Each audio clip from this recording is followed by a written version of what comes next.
Welcome back to my podcast. I'm Ian McCormack. I continue my story. It was like having an angel pick me up.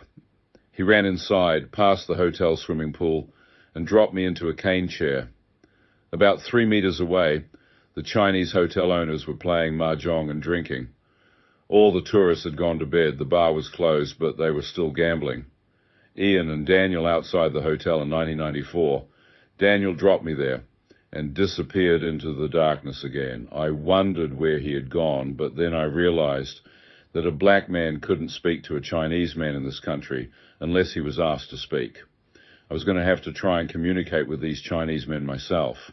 So I pulled up my sleeve and showed them my swollen and blistered limb. I said, "I need to go to Quatre Bornes Hospital immediately. I've been stung by 5 jellyfish." I even used some Chinese. They laughed. One of the young men got up and said, "Oh, white boy, heroin no good for you. Only old men take the opium."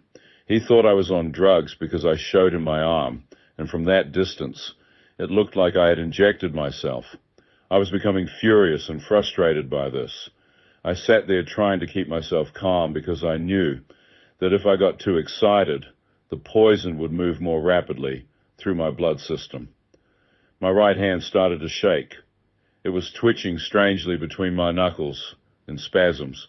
The twitching came up my arm and into my face, and my teeth began chattering. Soon, my whole body, every muscle, started to twitch and contract with the death shakes. I was literally leaving my seat with each contraction as the poison was reacting with my muscles. The Chinese men came running over, and 3 men tried to hold me down. They couldn't contain me. I was throwing them off. When I came out of this incredible shaking, a deadly cold crept over my bone marrow. I could actually see a darkness creeping over the inner part of my bone.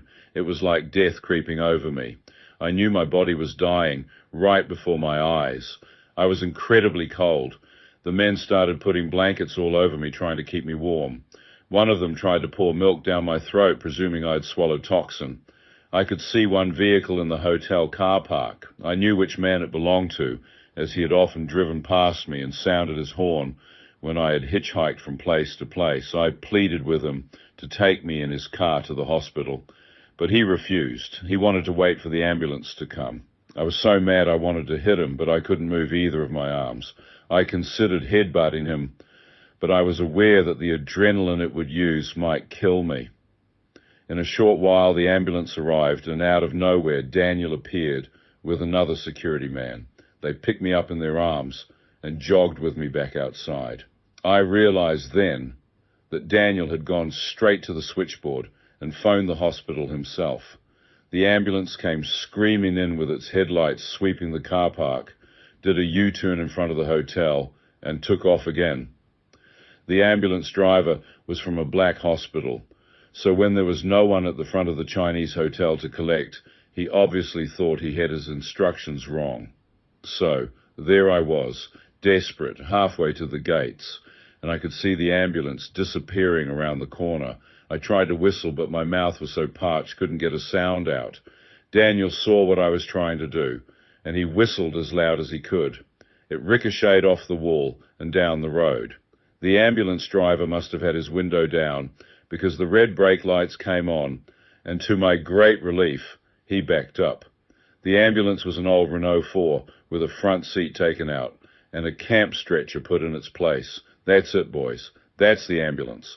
I wasn't worried. I didn't care what took me there.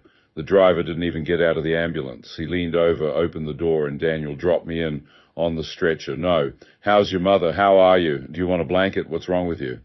He was just the driver, and off he went. I was trying not to close my eyes, knowing that I had to stay awake until I got some antitoxins.